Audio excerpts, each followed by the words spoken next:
Menggunakan golok pembunuh naga dengan kemelekatan. Kemelekatan adalah sumber penderitaan semua orang, termasuk kita semua di sini. Tak peduli seberapa kaya atau miskin diri kita, seberapa pintar atau bodoh diri kita, seberapa jahat atau baik diri kita, seberapa ganteng atau jelek diri kita, bahkan seberapa kafir atau iman diri kita. Kemelekatan selalu ada pada diri kita dan menjadi satu-satunya sumber penderitaan kita semua. Golok pembunuh naga adalah senjata yang sangat berat. Senjata hebat ini bukanlah senjata yang dapat diayunkan sembarang orang. Mengangkatnya saja sudah sangat sulit. Lebih sulit lagi mengayunkannya tepat sasaran. Maka dari itu, dia yang menggunakannya harus memusatkan seluruh tenaga dan pikirannya. Jika diibaratkan perusahaan, maka perusahaan itu harus memusatkan kekuatannya. Tujuannya harus jelas dan dirasakan oleh keseluruhan tim.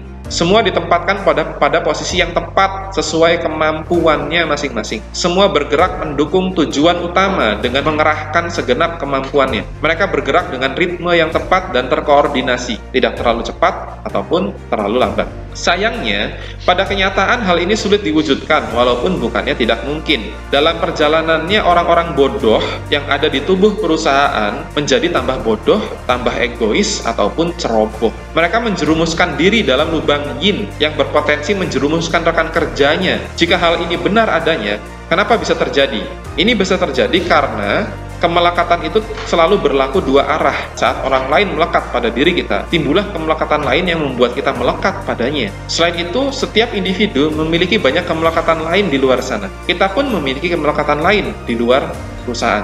Dalam perusahaan berjumlah ratusan karyawan, kemelekatan yang ada sungguh banyak. Semakin besar, semakin rumit jaringan kemelekatannya. Sekali lagi, masalah utamanya kenapa perusahaan itu ada yang lambat tumbuhnya, ada yang bangkrut, tapi ada juga yang ngebut banget tumbuhnya. Itu masalah utamanya adalah kepekatan dalam kemelekatan. Satu, kemelekatan pada masalahnya, itu biasanya kemelekatan pada kesejahteraan keluarganya.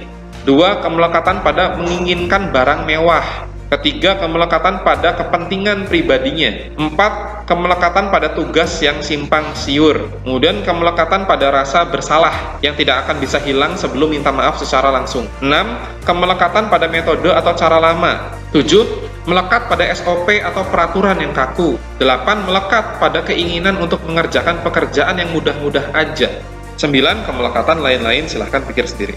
Fenomena ini banyak terjadi di mana-mana. Fenomena ibarat rombongan yang bepergian ke timur dan ke barat secara bersamaan. Demikianlah kemelekatan ini menghancurkan fokus. Kemelekatan membuat orang menimbang-nimbang mana yang lebih penting, mana yang sepele, sehingga mereka menjadi lambat bergerak. Kemelekatan bahkan mampu mendatangkan pengkhianatan dan perang internal yang merusak. Begitulah kerja dari sumber penderitaan semua makhluk yang bernama kemelekatan. Korporasi, perusahaan, lembaga, yayasan, dan organisasi sebenarnya adalah pasar yang mudah ditebak karena penuh dengan kemelekatan.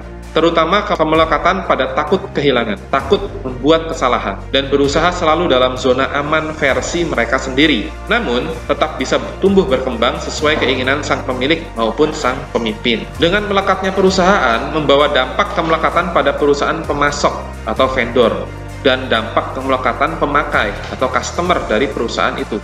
Kemelekatan juga terjadi pada para karyawan, yang kemudian membawa kemelekatan pula pada keluarga dari karyawan itu. Demikianlah seterusnya saling melekat, saling mempengaruhi, saling memperkuat, laksana bola salju yang digelindingkan dari lereng tinggi dengan kemiringan yang tepat.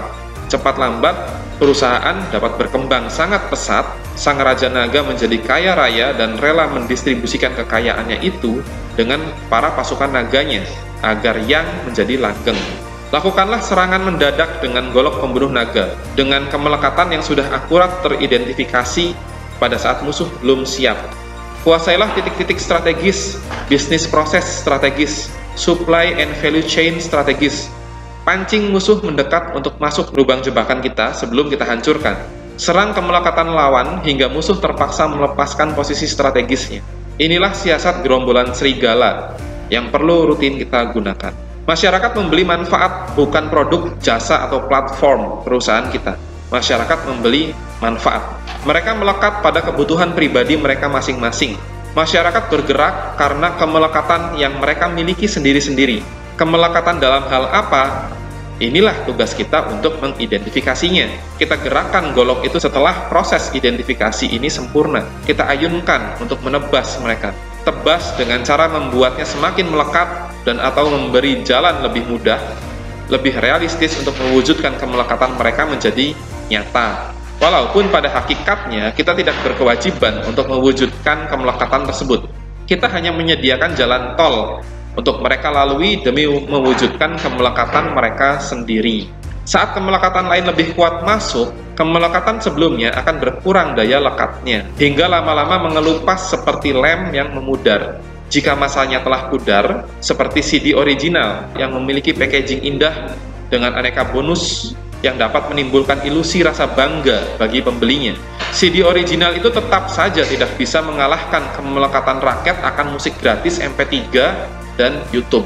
Kemelekatan yang lemah pasti dikalahkan oleh kemelekatan baru yang lebih kuat. Apakah kemelekatan masyarakat terhadap musik gratis bisa diubah? Bisa saja, asalkan ada kemelekatan baru yang lebih kuat. Siapa yang berhasil untuk kasus ini? Perusahaan aplikasi musik berbayar ini berhasil, yaitu tadi iTunes, Spotify, dan Joox. Pelajarannya, ingatlah selalu bahwa sedari awal, semua orang sudah memiliki kemelekatannya masing-masing. Agar mereka mau melepaskan kemelekatan lamanya, kemelekatan yang kita tawarkan harus jauh lebih kuat, lebih nyata, lebih masuk di nalar mereka, dan lebih hebat jika itu bisa terwujud. Di dunia politik, ada yang bilang kalau kesamaan kepentinganlah yang akan menjadikan kawan atau lawan. Namun, yang sesungguhnya terjadi adalah tentang kemelekatan. Kemelekatanlah yang dapat membuat kawan jadi lawan, atau membuat lawan jadi kawan. Jika saat ini kita memiliki pasukan yang susah diatur, ciptakanlah kemelekatan bersama.